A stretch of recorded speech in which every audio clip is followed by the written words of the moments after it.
السلام عليكم. غتكون انت ولا انت غتكونوا كاملين شفتوا داك الفيديو اللي مؤخرا ديال واحد البنت كتكون غاده في الطريق وكيدوروا بها واحد البراش وكيبداو يحيدوا لها داك الكسوه اللي كتلبسها.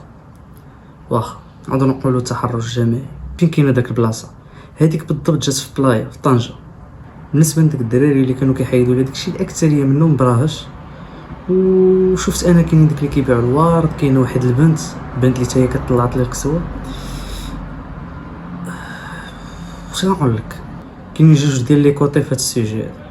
كاينه واحد الناس واحد الفئه كيقول لك لا مزيان داكشي اللي دار مزيان، وحتى هي خارجه ما لابساش مزيان وكذا، صافي خرجوا فيها خصهم يحيدوا لها داكشي هكذا. كاين الكوتي الاخرى اللي كتقول لك لا هذيك حريه تلبس ولا ما دير اللي بغات، بيناتها زعما مع الراس ديالها، ما تجيش انت باش تجي تحرش بها وتحيد لها داكشي اللي كتلبسها ولا شي حاجه.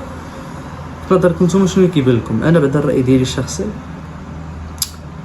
شوف بغات تلبس هكاك ولا تلبس كيما بغات، داكشي ما كيهمش، فهمتي؟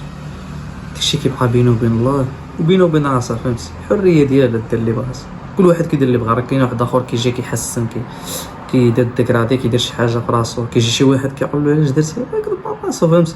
الله اللي كيحاسب، ما تجيش انت تقول لي انا اللي غنحاسب ومزيان خصهم يضربوها. لا حنا ماشي شنو دابا الواحد خارج لابس سروال مقطع نشدوه نضربوه، لا فهمتي؟ ولا غنجيو نحيدوا له السروال، لا.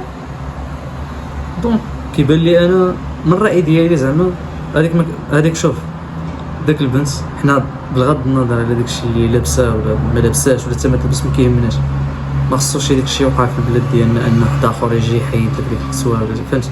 هذيك تسمى تعذب بالنسبه لي يعني.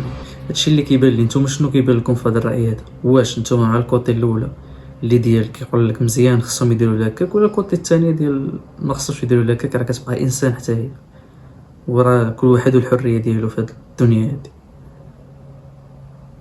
المهم خليولي في لي كومونتير ونشوفوا ونتناقشوا في هادشي.